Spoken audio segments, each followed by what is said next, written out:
Selamat datang di Pomasi Podcast Hima Eski. Oke, bersama aku Jasmine Dan aku Rizky. Kita berdua yang akan menjadi host pada episode kali ini. Nah Kak, di episode kali ini kita mau bahas tentang apa sih Kak? Nah, di episode kali ini kita akan membahas tentang peluang karir kita yang akan kita tempuh nih sebagai jurusan sistem informasi, gitu kan? Wah, menarik banget ya bahasan pada episode kali ini. Betul banget. Nah, untuk kita menggali lagi nih Kak lebih dalam tentang peluang dan karir, kita kedatangan bintang tamu nih teman-teman yang sangat luar biasa, Betul. yaitu Bu Misna Askia Eskom Mkom sebagai Kepala Program Studi Sistem Informasi. Hei, selamat datang. Nah, Saya ngomong. boleh Bu, sehat Bu? Alhamdulillah sehat. Alhamdulillah. Apa kabar semuanya? Alhamdulillah. Baik. Kuliahnya aman? Alhamdulillah. Oke, Ibu mungkin buat teman-teman yang belum tahu, boleh nih Ibu perkenalkan diri dulu dan Ibu nih sebagai apa di sistem informasi? Oke, sebelumnya perkenalkan nama saya Misna Askia. Mahasiswa saya biasa memanggil Misna. Saya sebagai Ketua Program Studi Sistem Informasi dan saya juga sebagai dosen di Sistem Informasi. Oke. Oke, nah teman-teman, seperti yang kita tahu nih, penting banget nih Kak, kita sebagai mahasiswa buat memahami gimana sih peluang karir kita untuk nanti setelah lulus kuliah. Nah, jadi pada episode kali ini teman-teman kita bakal menggali lagi nih wawasannya lebih dalam dari Kaprodi kita tercinta tentang masa depan dan karir mahasiswa di sistem informasi. Nah itu dia. Nah nih sebelumnya aku mau tanya nih Bu. Nah kita kan sistem informasi ya. Nah apa sih Bu peran jurusan sistem informasi ini di kebutuhan industri nih Bu yang ada saat ini? Oke, kalau kita berbicara kebutuhan, sebenarnya teman-teman sendiri sudah merasakan ya. Maksudnya tanpa harus lulus jadi lulusan S1 gitu ya, kita juga sudah dituntut sebagai orang yang bisa menggunakan teknologi ya. Dari media sosial ya, yang sekarang teman-teman ya saya yakin kayaknya sebagian besar orang di sini udah punya media sosial gitu ya. Nah, dengan kita berkuliah di sistem informasi, dia harapannya kita bisa berkontribusi nih, gitu ya, di perkembangan teknologi. Salah satunya apa? Contohnya misalkan pada analisis data, gitu ya, digital marketing, gitu, atau bisa juga sampai ke pengembangan sistem informasinya. Seperti itu. Itu emang luas banget ya Bu jangkauannya di jurusan sistem informasi ini gitu. Nah Bu, tadi kan Ibu udah sebutin ya Bu kayak ternyata peran jurusan sistem informasi di era digital ini tuh sangat luas gitu. Nah Bu, kalau untuk prospek kerjanya gitu Bu yang relevan pada lulusan sistem informasi nanti kira-kira ada apa aja sih Bu? Kalau prospek kerja, kalau kita berbicara IT ya, gitu. Terus kan sebenarnya luas banget ya. Kadang teman-teman mungkin kalau misalkan keluar dari lingkungan perkuliahan nih gitu ya, atau kita pulang ke rumah deh gitu, kuliahnya jurusannya apa sih gitu ya, sistem informasi. Sistem informasi itu masuknya ke komputer ya, ya. Tiba-tiba ada yang datang bawa komputer minta dibenerin gitu kan. Ya, bisa juga gitu. Atau tiba-tiba ini wifi-nya mati nih, kenapa ya, tolong dong gitu ya. Ada hal kayak gitu. Tapi padahal untuk sistem informasi sendiri memang berfokus ke manajemen informasi, ya, manajemen informasi, manajemen data gitu. Jadi peluang karirnya apa? Peluang karirnya bisa ke ya kalau sekarang gitu ya, karena memang sedang berkembangnya ya yang namanya media sosial gitu ya, internet, ya, digital marketing gitu ya. Jadi kita masuk marketingnya eranya udah digital nih gitu ya. Kemudian apa? Analisis data, ya, kebutuhan data terhadap pengelolaan untuk mengambil keputusan suatu bisnis contohnya. Atau bisa apa? Selain terkait data, terkait informasi, ada yang namanya UI UX juga, ya. Jadi kita bisa jadi UI design atau UX design gitu ya, UX research gitu kan, itu bisa masuk ke situ, gitu ya. Atau kalau mau lebih dekat lagi dengan era teknologi, bisa juga kita sebagai pengembang sistem informasi atau developer sebenarnya, gitu ya. Tetapi sebenarnya sistem informasi ini ya itu berperan penting di hampir semua aspek teknologi nih, gitu. Karena teknologi itu berkembang kan berdasarkan kita menganalisis ya kebutuhan perkembangan teknologi itu seperti apa. Dan itulah peran kita sebenarnya, gitu ya. Kita harus memperkuat ilmu analisis kita. Biar apa? Kita nanti ketika terjun ke dunia kerja, ya kita bisa tahu nih, gitu ya, kebutuhan teknologi apa, dan kita perannya bisa jatuh kemana nih. Gitu. Ya saya yakin sih kayak teman-teman mungkin di sini udah kayak, oh saya tuh nanti pengen jadi A, pengen jadi B, gitu ya. Ya mau jadi A, mau jadi B, yang penting adalah dasarnya dulu nih yang teman-teman pahami, gitu ya. Nah mungkin nanti yang namanya kita masuk ke soft skill, hard skill yang harus soft skill atau hard skill yang teman-teman harus punya ketika masuk ke dunia kerja itu harus seperti itu. Oh iya. Pas banget nih Bu. Kalau Ibu bahas soft skill, boleh nggak sih Bu kita mau tahu juga nih, kita harus nyiapin soft skill apa sih Bu buat nanti kita bisa ke dunia kerja gitu Bu, di sistem informasi. Oke. Kalau ngomongin soft skill nih, mungkin ya dari zamannya saya sama teman-teman ini agak beda ya. Soft skill saya mungkin dulu, kita dengan mempelajari kita bagaimana berkomunikasi, bekerja sama itu cukup, ya itu cukup gitu ya. Tapi perkembangan teknologi sekarang gitu ya, dengan maraknya perkembangan teknologi AI, basisnya AI nih gitu ya, ini udah lagi booming banget nih, semuanya udah basisnya AI. Padahal sebelum mungkin kenapa boomingnya AI dulu kan ada ChatGPT ya, kita mulai kenal basisnya AI itu ChatGPT. Padahal AI itu sudah berkembang sebelum adanya ChatGPT, gitu ya. Dan itu memang AI itu dibuat untuk istilahnya biar pekerjaan itu bisa meniru pekerjaan manusia nih. Jadi manusianya terbantu dengan sistem yang dibuat mirip seperti manusia, kecerdasannya apa dan segala macam gitu ya. Nah, dengan perkembangan AI yang sekarang sudah semakin kelihatan gitu ya, soft skill apa yang harus bisa kita kita pelajari ya sebagai nanti teman-teman buat mengantar teman-teman agar bisa hard skillnya bisa jalan. Nah, yang paling penting adalah cara berpikir kritis. Ya. Kenapa saya bilang gitu? Satu, AI itu membantu kita dalam segala aspek, ya, termasuk saya. Ya, saya itu terbantu sekali dengan yang namanya AI, ya, termasuk salah satunya adalah pengolahan data. Ya, mungkin dari berkembangnya teknologi dulu, kalau yang namanya pekerjaan sebutannya admin, gitu ya, kualifikasinya harus bisa Excel, harus bisa Word, gitu ya, dan segala macam. Makin kesini, kualifikasi admin itu makin berkembang. Ya, kalau teman-teman lihat udah yang nggak harus Excel Word lagi, udah nggak muncul tuh. Itu jadi harus syarat wajib, gitu kan. Nah, tapi gitu ya, dengan adanya AI, kita nggak bisa Excel nggak apa-apa. Nggak apa-apa. Coba deh, saya sekarang kalau ngolah data, dulu kalau misalnya ngolah data saya nggak bisa formula ya, saya pusing ya. Bisa seharian saya ngoprek formula. Tapi sekarang dengan adanya AI, bisa 1 jam saya selesai. Gimana caranya? Saya tinggal generate aja, saya butuhnya apa, datanya seperti apa. AI yang bantu bikin formulanya. Jadi, tapi ketika kita tidak bisa memahami logikanya, bisa nggak? Nggak bisa. Jadi, soft skill yang harus kita dalami adalah bagaimana proses berpikirnya. Gitu. Coding, ya. Sekarang udah bisa ya, kita nanya ChatGPT atau AI lain lah, tools lain yang kita mau bikin aplikasi AB yang seperti ini dan seperti ini segala macam. Oke, dia langsung ngasih codingannya. Oke.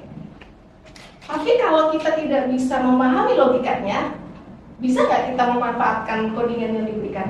Nggak bisa, tetap ada ya? Nggak bisa ya, nggak bisa gitu kan. Jadi kita harus paham. Ya harus balik lagi, kita harus paham fundamentalnya juga, dasar-dasar pemrograman, struktur data, gitu kan. Kita harus paham, harus bisa ngerti, dan kita harus bisa apa namanya istilahnya memahami logikanya. Jadi ketika kita bisa memikirkan itu gitu kan, apapun hard skill-nya istilahnya ya, ketika kita bisa memahami, kita tanyain ChatGPT, kita bisa memproses itu gitu kan, kita bisa memanfaatkan dengan baik. Yang jadi masalah adalah sekarang yang saya lihat tidak semuanya, tapi banyak mahasiswa yang memanfaatkan ChatGPT tanpa berpikir. Jadi, oh saya ada tugas, tulis, oke. Minimal ngecek aja, ngecek aja. Asal kopas gitu. Ya, kopas tempelin gitu kan. Ketika ditanya, nggak ngerti gitu. Nah, hal kayak gitu. Jadi perlu ada dari kita itu untuk terbiasa untuk berpikir. Jadi ketika kita sudah terbiasa untuk kita mau melakukan sesuatu, kita cerna dulu, kita dalami dulu gitu ya. Hal yang simpel kayak tadi, kita tanya ke ChatGPT, oke, jawabannya seperti apa, kita pahami, saya paham enggak gitu ya, ini maksudnya apa gitu kan, benar atau enggak, baru nanti kita olah hasil AI tersebut gitu. Jadi itu butuh keahlian ya. Iya. Gitu. Jadi kalau kita tidak terbiasa berpikir itu kita jadi generasi yang malas berpikir. Jadi kalian berpikir ya belum pentingnya. Kalau menurut saya, ya, kalau menurut saya seperti itu. Karena ya sekarang skill itu ya udah banyak yang bantuin. Iya. Saya nggak bisa kok, saya nggak bisa Excel, gitu. Saya nggak jago Excel gitu kan. Ya dulu saya ngolah dashboard itu bisa lama rapiin data. Sekarang tinggal jebret jadi. Iya.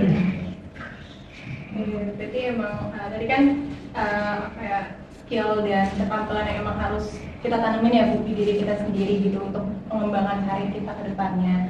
Nah, kalau untuk peran kampus sendiri nih Bu dalam persiapan mahasiswanya di dunia kerja gitu, entah mungkin dari kurikulum kampus atau program-program tambahan seperti magang, sertifikasi dari kampus yang mendukung lah gitu Bu.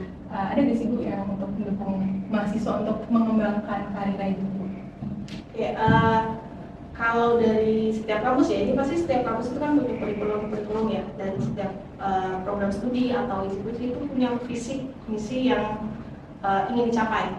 Nah, jadi dari visi itu nanti akan diturunkan ke kurikulum yang disusun oleh setiap program studi, termasuk di kita gitu, sistem informasi. Jadi dengan kita menyusun kurikulum gitu ya, harapannya oke, semester 1 sampai semester sekian mahasiswa mau belajar apa gitu ya. Harapan dari kita adalah dengan penyusunan kurikulum ini mahasiswa bisa lulus nih ya. Lulus bukan artian nilainya di atas IPK 3 semua, enggak hanya itu gitu, tapi terkait pemahamannya, fundamentalnya. Makanya yang disusun adalah oke, 1 semester kita fundamental dulu.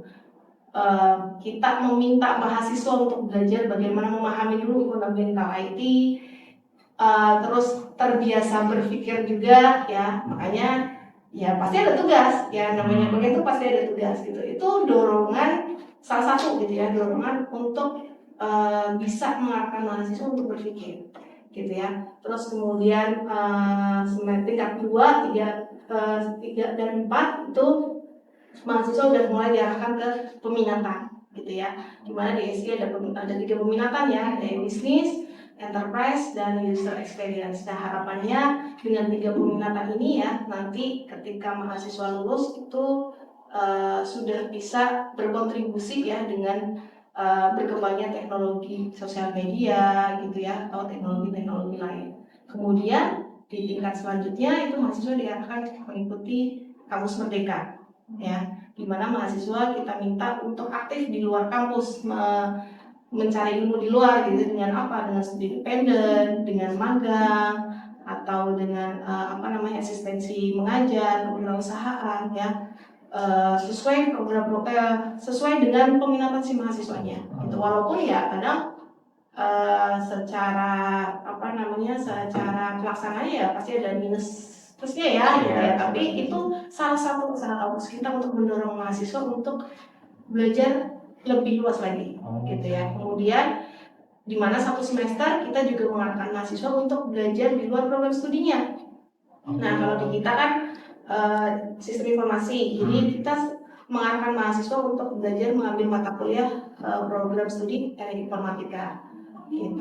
Nah kemudian baru nanti ada tugas akhir, dan harapannya tuh tugas akhir juga kita arahkan untuk biar selaras gitu ya dengan kebutuhan masyarakat. Ini untuk mempelajari bagaimana mahasiswa bisa melihat potensi gitu ya, potensi atau peran mereka terhadap kebutuhan masyarakat.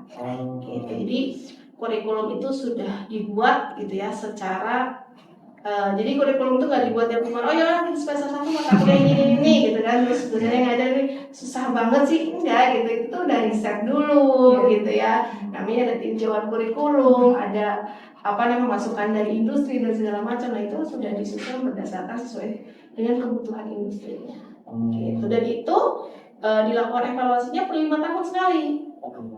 Iya, per 5 tahun sekali. Jadi 5 tahun kita evaluasi karena kebutuhan industri terhadap teknologi itu kan berkembang ya. Apalagi yang namanya teknologi itu cepet banget lah gitu ya. Nanti teman-teman belajar semester 1 ini nanti lulus bisa jadi itu udah nggak dipakai lagi. Nah itu hal yang biasa. Jadi kalau yang ada yang berpikir setelah lulus saya kok saya nggak belajar ini buat apa gitu ya? Ya nggak bisa gitu juga karena memang teknologi itu berkembangnya cepat gitu. Jadi zaman saya dulu kuliah sampai sekarang banyak banget ilmu yang udah nggak dipelajarin sekarang gitu, tapi ya itulah proses gitu ya, proses belajar. Jadi dengan kuliah juga itu membantu teman-teman untuk terbiasa dengan ritme gitu ya, dengan job desk yang banyak ya tugas ya, organisasi ya apa dan segala macam gitu ya. Nanti pas kerja jauh lebih banyak lagi di tugasnya gitu ya, mikirin ABC dan segala macam ya itu proses gitu. Makanya saya selalu bilang sama mahasiswa, masih kuliah dan kalian salah itu masih dimaklumi oleh dosen, nanti kalau udah kerja kesalahan kalian sudah tidak bisa dimaklumi oleh bos ya, salah bisa jadi langsung dikeluarkan gitu.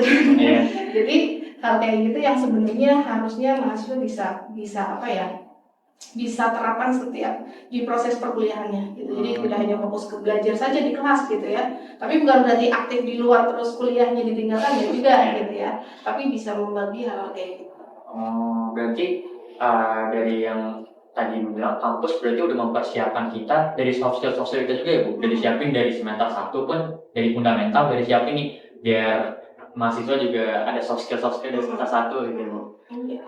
Ya pasti ya, karena kan kita paham ya, maksudnya hard skill tanpa soft skill juga jadi sesuatu hal yang bisa bertahannya berapa tahun saja ya. Mungkin ya kualifikasi, kadang kita lihat pekerjaan itu kualifikasi harus bisa A, B, C, D gitu ya. Tapi buktinya ketika training atau wawancara deh, dari wawancara training yang dilihat apa? Soft skillnya ya, gimana dia berkomunikasi, gimana dia berinteraksi, gimana dia bekerja sama, menyelesaikan masalah, itu kan soft skill ya gitu. Kalau itu tidak dibiasakan dari semester 1 gitu kan untuk dilakukan, akan sulit gitu ya. Kita untuk berpikir kritis, kita tuh harus terbiasa berpikir dulu ya. Kalau kita nggak terbiasa untuk berpikir, kita nggak akan sampai ke berpikir kritis ya. Untuk terbiasa mencari solusi, kita harus kena masalah dulu. Jadi kalau yang merasa hidup masalahnya banyak, ya udah dijalani aja. Kalau bisa ketemu solusi ya. Harus proses dulu lah itu. Ada proses ya Bu. Oke, nah nih Bu, kalau dari Ibu sendiri kan kita sudah ngebahas tadi soal soft skill ya Bu. Nah, terus ada nggak sih Bu tips-tips dari Ibu supaya mahasiswa itu bisa kuliah tapi juga membangun portofolionya nih Bu supaya bisa menarik saat mereka terjun ke dunia industri nanti. Ada nggak sih Bu tips-tipsnya? Kalau ngomongin tips, gimana ya? Agak susahnya gini. Kita harus membiasakan dulu hal-hal positif dulu. Baru kita bisa melakukan hal itu. Contohnya gini, teman-teman kuliah nih gitu kan, semester 1, semester 2 sampai semester 4. Pas semester 1 kuliah masuk gitu kan, terus ngerjain tugas udah bingung, nanya ke teman, nanya ChatGPT gitu kan, terus banyak bosan, akhirnya yaudah yang main aja gitu kan, segala macam gitu kan. Ya jadi tipsnya ya pertama teman-teman harus memahami dulu bahwa proses perkuliahan itu memang proses yang panjang dan harus dilakukan, gitu ya. Dan tips yang kedua adalah biasakan untuk membuat manajemen waktu, ya, manajemen waktu. Jadi kalau teman-teman tidak terbiasa untuk melakukan manajemen waktu, saya rasa akan susah untuk bisa memanfaatkan waktu untuk hal yang lebih baik. Contohnya ikut pelatihan, bikin portofolio, apa segala macam gitu ya. Karena nggak terbiasa nih dengan manajemen waktu. Ya pokoknya ya yang mau hadapin aja dulu deh, gitu kan. Ini bangun gitu, berangkat, pulang gitu kan. Terus ada tugas, suruh ikut seminar, baru ikut seminar. Kalau nggak disuruh nggak gitu kan. Jadi akan susah gitu kalau teman-teman nggak mau berusaha untuk hal yang positif dulu. Ya salah satunya manajemen waktu gitu. Jadi saya coba ngasih tahu mahasiswa kalau belum bisa manajemen waktu dalam jangka panjang, entah itu sebulan, tahun gitu lah ya. Tiap hari aja dulu, setiap hari gitu kan. Tulis hari ini mau ngapain, mau A, B, C, D gitu kan. Tulisin aja, nggak harus yang isinya fokus ke kegiatan perkuliahan. Boleh kegiatan pribadi, contohnya datang ke rumah siapa, apa segala macam, ngerjain apa, mau masak, mau apa, tulis aja dulu, ya, tulis aja dulu, nanti diceklisin. Nah, setelah nanti ketika mau tidur, dilihat mana yang belum checklist. Apa ya, ini kok belum terlaksana, kok malahan tadi saya kerjain ini gitu kan. Nah, kalau kayak gitu kan perlu proses ya, tapi ketika udah dilakukan setiap hari, saya yakin bikin manajemen waktu jangka panjang itu akan jauh lebih mudah gitu. Jadi terbiasa dulu manajemen waktu, ketika teman-teman sudah menerapkan manajemen waktu, teman-teman akan belajar gimana teman-teman menentukan tujuan, ya, menentukan tujuannya gitu. Kalau teman-teman nggak terbiasa, saya mau ngapain hari ini, itu kayaknya kan sulit deh buat ini tujuan saya mau ngapain nih. Jadi dari situ dulu gitu ya, tujuannya mau apa, selesaiin apa, ditargetkan dan itu harus dipush ya, harus komitmen. Mau nggak mau harus komitmen. Oke, saya hari ini harus setidaknya saya nyatet dulu nih, gitu, hari ini agendanya mau apa, saya cek dulu. Minggu depan di-upgrade lagi, saya harus punya tujuan di setiap kita. Gitu kan. Nanti di-upgrade lagi, saya harus punya deadline. Ya, nanti di-upgrade lagi, oke, ini harian, saya buat mingguan. Gitu. Itu berproses. Makanya saya bilang, kalau kamu mau sampai level apa, itu nggak bisa langsung loncat. Harus step by step dulu. Belajar itu untuk bisa. Bukan buat pintar, bukan buat nilai bagus, tapi buat bisa. Itu yang harus terus dipasarkan ke masyarakat kita. Kenapa? Karena mungkin ya umur saya udah jauh sih dari kalian, cuman semakin bertambahnya umur, kadang kita semakin underestimate kemampuan kita. Ya, jadi ya diturunkan standarnya aja. Ya, tapi nggak apa-apa loh, mimpi itu harus tinggi. Tapi turunin aja, ya udah, belajar itu bisa. Ketika teman-teman yang kemarin bisa terus jadi bisa, oh berarti ada perkembangan. Jangan lihat, kok saya masih gini-gini aja ya, kok dia udah gini. Ya, prosesnya beda. Ya, jadi yang dievaluasi itu proses kita, bukan proses orang lain. Ya, jadi terusnya manajemen waktu itu penting banget. Dan biasa mencatat. Saya tahu sekarang udah ada handphone, tapi makanya saya kalau di kelas, ya teman-teman mungkin udah paham lah, saya kalau di kelas wajib nyatet apa yang disampaikan di kelas. Selain itu untuk belajar, untuk berpikir, mendengar, berpikir, nyatet, mau nulis itu kan mikir ya. Berpikir sama terbiasa untuk mencatat apa yang didengar. Bu, tadi kan berarti kayak tips buat diri kita sendiri ya Bu, buat ngembangin diri kita gitu, untuk membangun kayak value diri kita dan segala macam gitu Bu. Nah, kalau untuk kayak hal-hal yang perlu disiapin nih Bu, sebagai kita kan mahasiswa di bidang sistem informasi ya Bu. Nah, untuk hal-hal awal yang kita harus siapin untuk terjun langsung nih Bu, nanti memulai karir di bidang sistem informasi itu apa aja sih? Sebenarnya yang paling penting ya kita harus menyiapkan portofolio gitu kan. Karena kan sekarang ketika kita ya teman-teman kalau misalkan mau cari deh gitu, coba deh di bidang marketing kualifikasinya apa sih, yang segala macam gitu kan. Pasti yang sudah berpengalaman dan segala macam. Nah, sebenarnya kalau kita ngomongin pengalaman itu nggak harus teman-teman udah pernah kerja di bidang itu, tapi dengan teman-teman contohnya ikut pelatihan di bidang marketing, ikut membangun portofolio di situ itu udah salah satu pengalaman gitu. Jadi kalau kita ngomongin pengalaman harus di bidang itu 2 tahun contohnya, ya teman-teman itu yang harus disiapkan. Gimana caranya pas lulus teman-teman pengalaman digital marketingnya sudah 2 tahun nih gitu. Boleh ikut pelatihan, sertifikasi dengan apa? Nanti dengan portofolio disiapkan portofolionya. Begitu juga dengan bidang lain gitu. Jadi dikembangkan LinkedIn-nya gitu ya. Pengembangan LinkedIn itu sekarang sangat bagus sih gitu. Jadi buat teman-teman yang LinkedIn-nya masih nganggur aja nih gitu kan, itu kayaknya udah harus mulai dikembangkan dari sekarang gitu. Kenapa? Karena sekarang perusahaan ini banyak mengincarnya malah nggak buka iklan ya, incarnya udah di LinkedIn gitu. Jadi penting banget buat menyiapkan portofolio dari awal.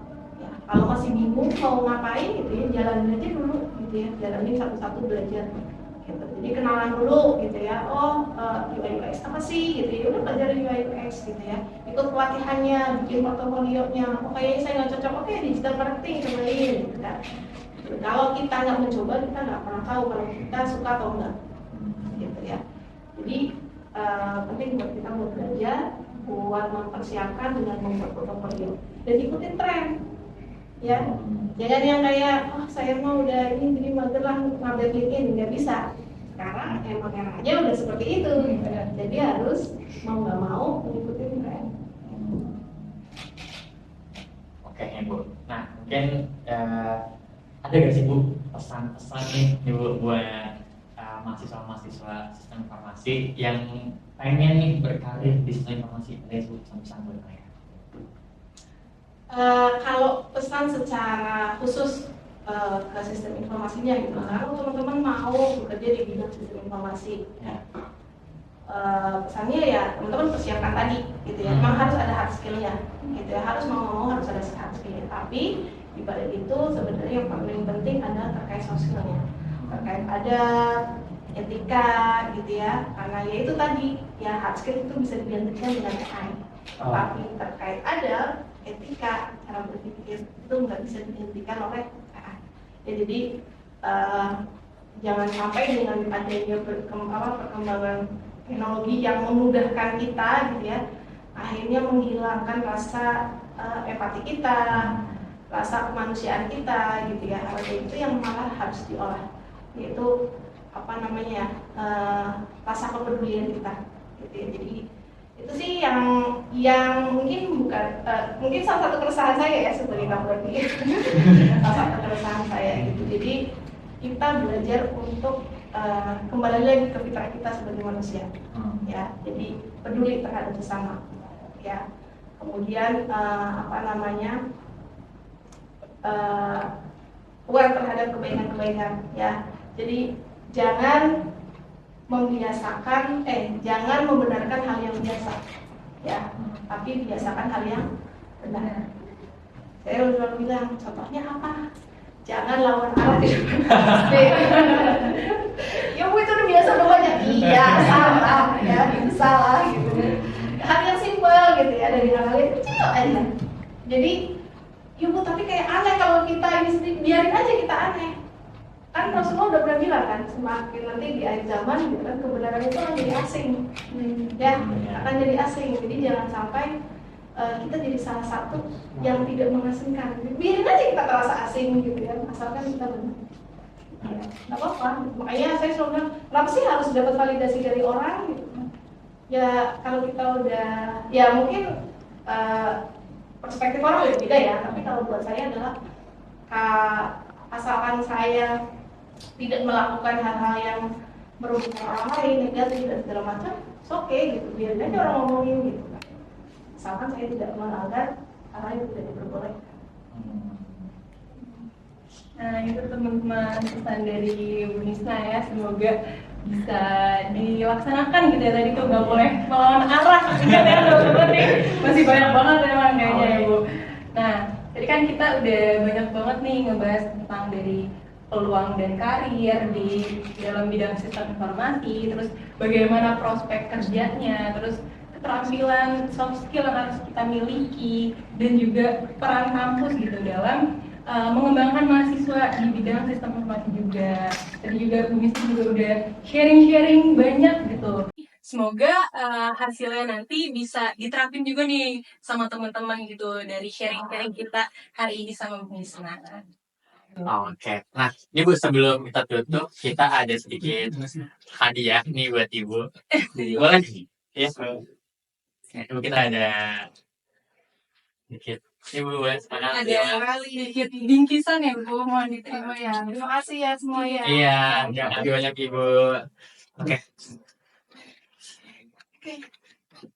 Nah, teman-teman jangan lupa nih buat subscribe channel YouTube Hima SI. Jangan lupa juga buat like video ini ya teman-teman dan di-share ke teman-teman kalian sebanyak-banyaknya. Nah, buat Bu Bisna kita ucapkan terima kasih ya Bu udah meluangkan waktunya Bu menyempatkan hadir sebagai narasumber di episode kali ini ya Bu. Tapi kalau undang saya bisa besok hari kerja dong. Iya. Ntar kita bisa atur jadwal Bu ke depannya. Nah, termasuk juga kepada teman-teman penonton nih yang udah nonton video podcast pada episode hari ini dari awal sampai akhir. Semoga apa yang tadi udah disampaikan sama Bu Misna itu bisa kalian realisasikan ke depannya untuk peluang karir kalian nanti. Oke, mungkin cukup sekian pada episode kali ini. Aku Jasmine. Aku Rizky. Sampai jumpa di episode selanjutnya. Dadah. Iya Bu, terima kasih.